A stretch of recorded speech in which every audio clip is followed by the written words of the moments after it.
Tell me you're Zambian without telling me you're Zambian. I will go first. And for me, it was being a young girl at a tender age watching Victor Kachaka right before the main news. Every day, this man's song would pop up on my TV screen and it made me happy. So seeing him on stage was such a thrill. Welcome to another recap of Kuomboka 2024. And this one is a special series because I'm going to just focus on the concerts. So fun fact, there were actually two different concerts happening on the same night in Mongo. One was based at the stadium and the other one was at the mall. The one at the stadium had a lot of younger artists like Zaven, Copperbelt Queen, Neslong, Bobby East and so many other performers. But the one at the mall had people like Danny Kaya, Peter Sen, Karasa, Midnight Rider and all these other seasoned performers. And I was like, you know what? I am a millennial. I am going to go where my peoples are. I wanted a more mature audience. So that's how I found myself at the concert at the mall. I think entrance was only 100 kwacha and I was found right in the VIP area.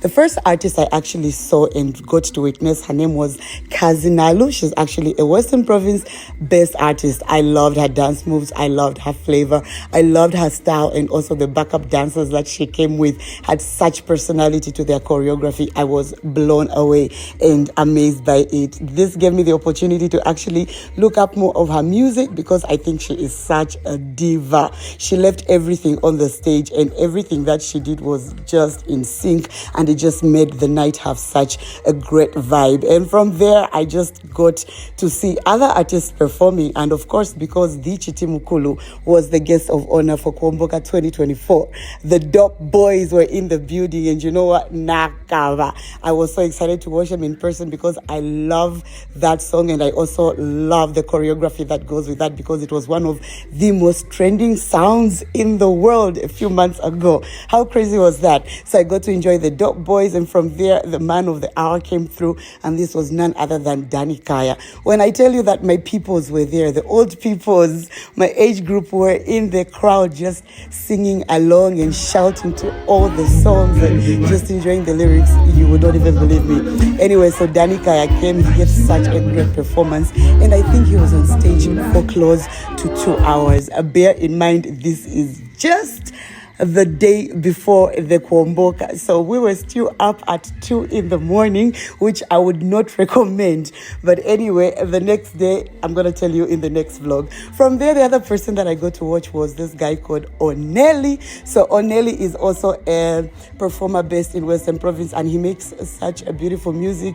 All his songs are really popular, and I was happy to see the young people also relating to that. You know, when you're coming from Lusaka and you're only used to like Lusaka music and Kopala music, going to Kuomboka gives you an opportunity to learn new sounds and new styles and also appreciate different artists and musicians. So I was happy to actually get to watch O'Nelly live because I've listened to some of his music and I've met him a couple of times before this. So O'Nelly was such a delight and people were feeling him. And from there, you guys, we were catapulted back to the 2000 what when Karasa, Midnight Rider, Fireman came on stage and he performed some of his greatest hits, including Do Me and my all-time favorite Zambia reggae dance track, Go Mama Go. If you did not dance to Go Mama Go when you were a child, what were you doing? I think Go Mama Go for me is like Sister Bettina for South Africans. So I was actually happy to see him.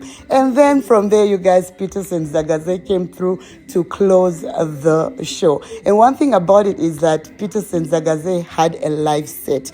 We got to experience live music right there in Mongu. This was way past 2 in the morning. People were tired, but they were just feeling the vibe and could not wait to go for Kuomboka in the morning. But you know what? The show was fire. I hear the show at the stadium was also excellent. I wish I got some content from that, but I was not able to. But overall, the concert at the mall was exciting. It was interesting, and I found myself dancing to all the music. And because, you know, Peterson is also from Western Province, the crowd had gone crazy because it was like a homecoming. We found ourselves dancing in the car park, and from there we're like, we can't just end the night here. Let us take ourselves to a local club. And that's how we found ourselves in one of the clubs in Mongu, where it cried until the chicken said, you better wake up and get ready for Kuomboka. So the next one is Kuomboka.